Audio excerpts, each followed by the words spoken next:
राधे राधे दोस्तों, आज हम आपको बताएंगे घर में पूजा करते समय ध्यान रखनी चाहिए ये बातें। हिंदू धर्म में पूजा पाठ को बड़ा महत्व दिया गया है और रोज भगवान की पूजा को अनिवार्य बताया गया है। लोग इसका पालन भी करते हैं, लेकिन कई बार देखा गया है कि कुछ लोग हमेशा इस बात की शिकायत करते हैं कि वो पूजा तो कर रहे हैं लेकिन उन्हें पूजा का फल नहीं मिल रहा। दिन रात भगवान के नाम को भजते हैं लेकिन भगवान उनकी प्रार्थना नहीं सुन रहे। इसके कई कारण हो सकते हैं, लेकिन एक बड़ा कारण पूजा के नियमों में गड़बड़ी होना भी है। लोग जाने अनजाने में भगवान को कुछ ऐसा चढ़ा देते हैं जो उन्हें प्रिय नहीं होता। ऐसे में हो सकता है कि भगवान नाराज हो जाएं और पूजा का फल न मिले। इसलिए हम आपको बताने जा रहे हैं कि पूजा पाठ करते समय आपको किन बातों का विशेष ख्याल रखना चाहिए। पहला, पूजा पाठ के समय गुग्गल युक्त धूपबत्ती का प्रयोग करें। गुग्गल घर के वातावरण को शुद्ध और घर से नकारात्मक ऊर्जा या बुरे दोष को दूर करती है। दूसरा, पूजा के दौरान उबासी आना। पूजा करते समय यदि आपको बार बार उबासी आती है तो यह भी अच्छा नहीं है। यह इस बात का इशारा है कि आपके अंदर किसी तरह की निगेटिविटी मौजूद है। लिहाजा आपको अपने विचारों को पवित्रता पर ध्यान देना चाहिए। भगवान का भजन करना चाहिए ताकि आपके अंदर की नकारात्मकता खत्म हो। तीसरा, रात्रि को सोते समय पूजा स्थल को लाल पर्दे द्वारा ढक दें व सुबह होने पर पर्दे को हटा दें। चौथा, श्रीमद् भागवत गीता में बताया गया है कि पूजा करते समय कभी भी एक हाथ से प्रणाम नहीं करना चाहिए। ऐसा करने से व्यक्ति के सभी पुण्य नष्ट हो जाते हैं। प्रणाम हमेशा दोनों हाथ जोड़कर किया जाता है।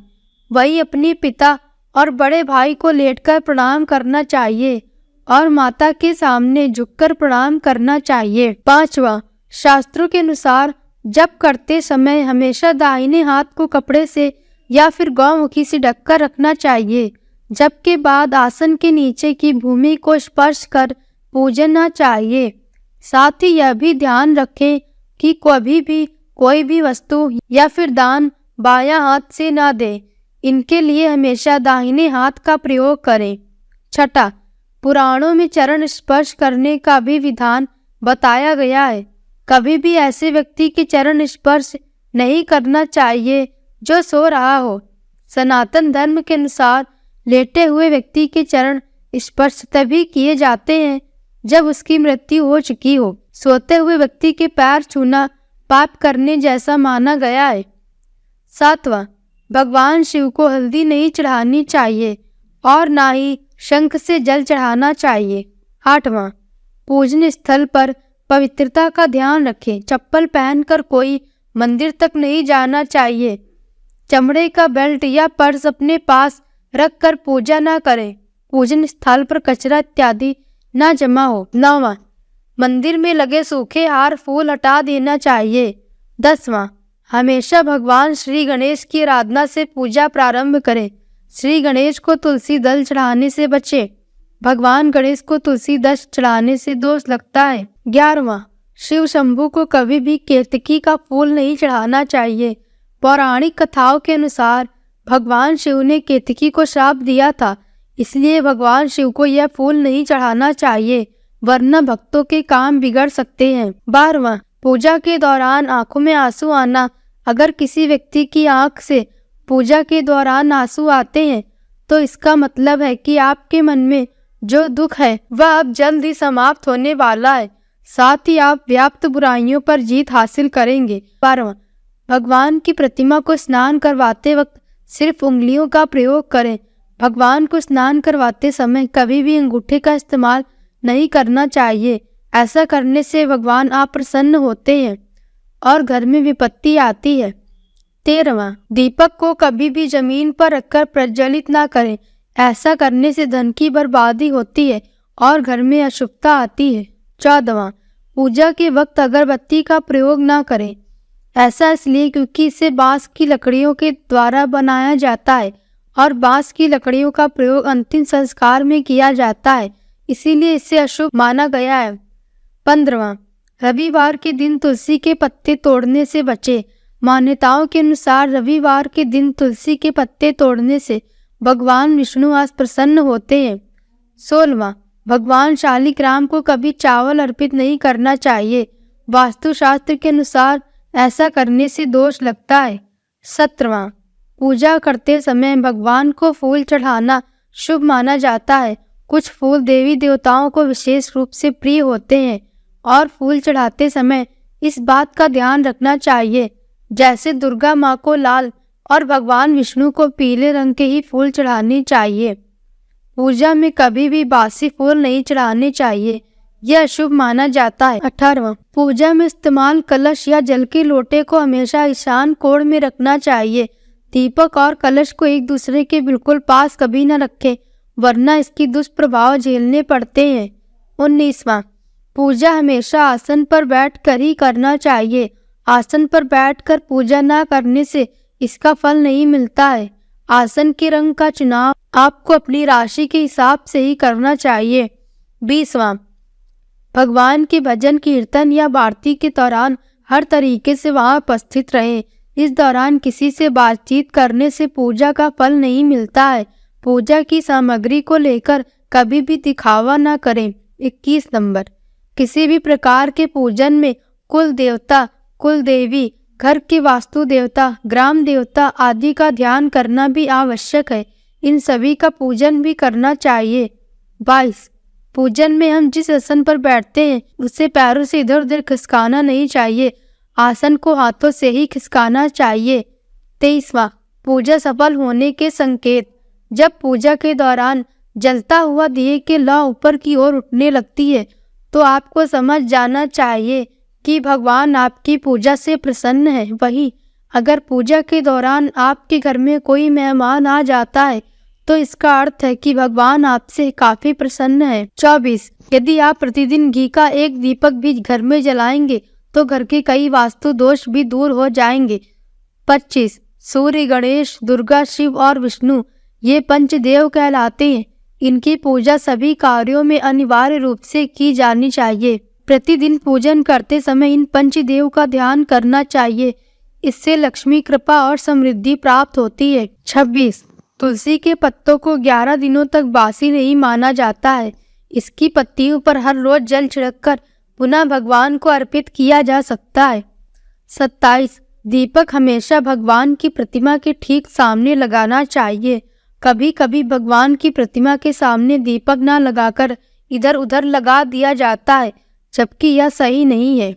28, घी के दीपक के लिए सफ़ेद रुई की बत्ती का उपयोग किया जाना चाहिए, जबकि तेल के दीपक के लिए लाल धागे की बत्ती श्रेष्ठ बताई गई है। 29, पूजन में कभी भी खंडित दीपक नहीं जलाना चाहिए। धार्मिक कार्यों में खंडित सामग्री शुभ नहीं मानी जाती है। 30, शिव जी को बिल्व पत्र अवश्य चढ़ाएं और किसी भी पूजा में मनोकामना की सफलता के लिए अपनी इच्छा के अनुसार भगवान को दक्षिणा अवश्य चढ़ानी चाहिए, दान करना चाहिए। दक्षिणा अर्पित करते समय अपने दोषों को छोड़ने का संकल्प लेना चाहिए। दोषों को जल्दी से जल्दी छोड़ने पर मनोकामनाएं अवश्य पूर्ण होंगी। 31, घर के मंदिर में आग लगना। यदि घर के मंदिर में आग लग जाए तो यह भी अशुभ घटना है। यह बताती है कि आपके घर में नकारात्मक ऊर्जा बढ़ गई है, नकारात्मक शक्तियां मौजूद हैं। यदि घर में अचानक खूब झगड़े होने लगे, घर के लोगों की तबीयत बिना किसी बड़े कारण के बार बार बिगड़े, तो यह घर में नकारात्मकता बढ़ने का संकेत है। ऐसी स्थिति में सजग रहें, साथ ही भगवान का पूजा पाठ विधि विधान से करें। घर में रोज लौंग और कपूर जलाएं। 32, भगवान सूर्य की 7, श्री गणेश की 3, विष्णु जी की 4 और शिव जी की 1-2 परिक्रमा करनी चाहिए। 33, घर में या मंदिर में जब भी कोई विशेष पूजा करे तो अपने इष्ट देव के साथ ही स्वास्तिक, कलश, नवग्रह देवता, पंच लोकपाल, षोडश मातृका, सप्तमातृका का पूजन भी अनिवार्य रूप से किया जाना चाहिए। इन सभी की पूरी जानकारी किसी ब्राह्मण पंडित से प्राप्त की जा सकती है। विशेष पूजन पंडित की मदद से ही करवाने चाहिए ताकि पूजा विधिवत हो सके। 34. घर में पूजन स्थल के ऊपर कबाड़ या भारी चीज ना रखें। 35. किसी भी भगवान के पूजन में उनका आवाहन, आमंत्रित करना, ध्यान करना, आसन देना, स्नान करवाना, धूप दीप जलाना, अक्षत, चावल, कुमकुम, चंदन, पुष्प, फूल, प्रसाद आदि अनिवार्य रूप से होना चाहिए। 36. पूजन में पान का पत्ता भी रखना चाहिए। ध्यान रखें, पान के पत्ते के साथ इलायची, लौंग, गुलकंद आदि भी चढ़ाना चाहिए। पूरा बना हुआ पान चढ़ाएंगे तो श्रेष्ठ रहेगा। 37. देवी देवताओं को हार, फूल, पत्तियां आदि अर्पित करने से पहले एक बार साफ पानी से अवश्य धो लेना चाहिए। 38. सभी प्रकार की पूजा में चावल विशेष रूप से चढ़ाए जाते हैं।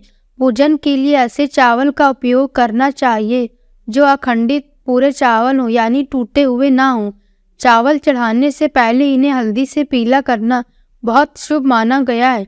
इसके लिए थोड़े से पानी में हल्दी घोल लें और उस घोल में चावल को डुबोकर पीला किया जा सकता है। 39. पूजन कर्म में इस बात का विशेष ध्यान रखें कि पूजा के बीच में दीपक बुझना नहीं चाहिए। ऐसा होने पर पूजा का पूर्ण फल प्राप्त नहीं हो पाता है। 40. भगवान विष्णु को प्रसन्न करने के लिए पीले रंग का रेशमी कपड़ा चढ़ाना चाहिए। माता दुर्गा, सूर्य देव व श्री गणेश को प्रसन्न करने के लिए लाल रंग का, भगवान शिव को प्रसन्न करने के लिए सफेद वस्त्र अर्पित करना चाहिए। 41. पूजा में गंदे कपड़े पहनकर ना बैठें। कभी भी गंदे कपड़े पहनकर पूजा नहीं करनी चाहिए। मान्यताओं के अनुसार ऐसा करने से घर में दरिद्रता आती है। 42. पूजा के दौरान मन को पवित्र रखें। कभी भी पूजा करते समय मन को दूषित नहीं रखना चाहिए। कहा जाता है कि पूजा के दौरान मन में बुरे ख्याल रखने से पूजा का फल प्राप्त नहीं होता है। 43. पूजा में इस्तेमाल किए गए फूल अगर सूख जाएं तो उन्हें कभी भी फेंके नहीं। सूखे हुए फूलों को किसी पवित्र नदी में प्रवाहित कर दें। 44. शास्त्रों के अनुसार घर में पूजन करने का स्थान ईशान कोण में होना चाहिए। उत्तर दिशा व पूर्व दिशा के बीच का भाग ईशान कोण होता है। ईशान कोण को शुभ कार्यों के लिए सबसे उत्तम दिशा माना गया है। इस दिशा में पूजा के मंदिर को स्थापित करें।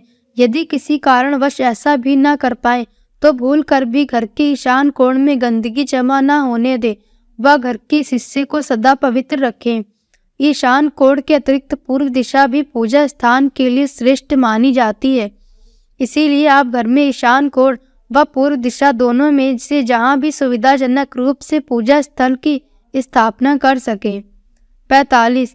पूजा स्थल में गणेश जी की स्थापना अवश्य करें। इसके लिए एक सुपारी पर लाल धागे मौली को लपेट लें और कुमकुम से तिलक कर एक कटोरी में थोड़े चावल रखकर स्थापित करें। 46. पूजा स्थल में एक कोने में बंद पात्र में गंगा जल अवश्य रखना चाहिए। 47. एक तांबे के छोटे से लोटे में जल को पूजा स्थल में रखना अवश्य चाहिए। प्रतिदिन इस पात्र का जल बदलना चाहिए व पुराने जल को पीपल के पेड़ या तुलसी के पौधे में डाल सकते हैं। 48. पूजा के स्थान में एक देव की सिर्फ एक ही प्रतिमा रखें।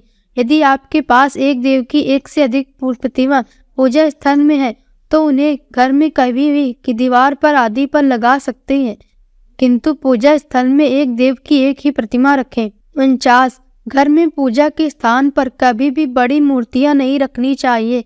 बड़ी मूर्तियों में प्राण प्रतिष्ठा होना अनिवार्य है, इसलिए बड़ी मूर्तियां मंदिर के लिए ही उचित है।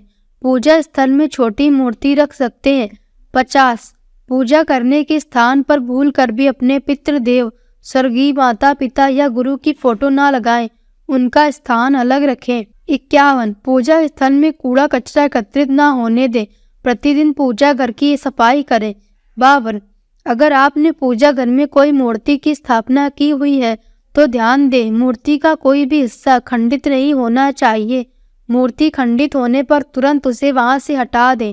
खंडित मूर्ति को बहते जल में विसर्जित कर सकते हैं। 53. पूजा के समय यदि संभव हो तो शुद्ध देसी गाय के घी का प्रयोग करें व भोग लगाने के लिए अग्नि में गाय के गोबर के कंडों उपलों का ही प्रयोग करना उत्तम माना गया है। 54. अगर आप पूजा किनकी करने जा रहे हैं उस हिसाब से आसन का चुनाव करें। पूजा शुरू करने से पहले देखें कि आसन किस चीज का है, किस रंग का है, क्योंकि अलग अलग रंग के आसन का अपना अलग महत्व है। कोशिश करें कि कंबल या ऊन से बने आसन का ही प्रयोग करें। धन की देवी माता लक्ष्मी, माँ दुर्गा और हनुमान जी की पूजा करने जा रहे हैं तो लाल रंग के आसन का प्रयोग करें। अगर मंत्र सिद्धि की पूजा करनी है तो कुशा से बने आसन को सर्वश्रेष्ठ माना गया है। 55। भगवान गणेश को तुलसी, भगवान विष्णु को चावल और सूर्य देव को बेलपत्र भूल कर भी न चढ़ाएं। बेलपत्र महादेव को काफी प्रिय है, इसलिए हमेशा भगवान शंकर को बेलपत्र चढ़ाएं। वहीं गणेश जी को हरी दूर्वा, सूर्य भगवान को कनेर का फूल, माता दुर्गा को लाल फूल और विष्णु जी को तुलसी चढ़ाएं। कई लोगों की आदत होती है पूजा के बाद मूर्ति पर चढ़े सिंदूर को अपने माथे पर लगाने का। ऐसा भूल कर भी ना करें। पूजा करने के बाद भगवान से भूल चूक से हुई गलतियों के लिए क्षमा जरूर मांगे। 56। पूजा में हाथ जलना। यदि पूजा का दीपक जलाते समय, हवन पूजन करते समय आपका हाथ जल जाए तो यह संकेत है कि आप भगवान की पूजा संभल कर करें। आपसे पूजा में जाने अनजाने में गलती हुई है तो उसकी माफ़ी मांग लें। साथ ही पूरी कोशिश करें कि धार्मिक अनुष्ठान सही विधि से करें। तो ये थी आज की जानकारी। आशा है दोस्तों आपको आज की ये जानकारी पसंद आई होगी। अगर जानकारी पसंद आई हो तो हमारे वीडियो को लाइक करें और चैनल को सब्सक्राइब करें और वह कमेंट में हर हर महादेव लिखना ना भूलें।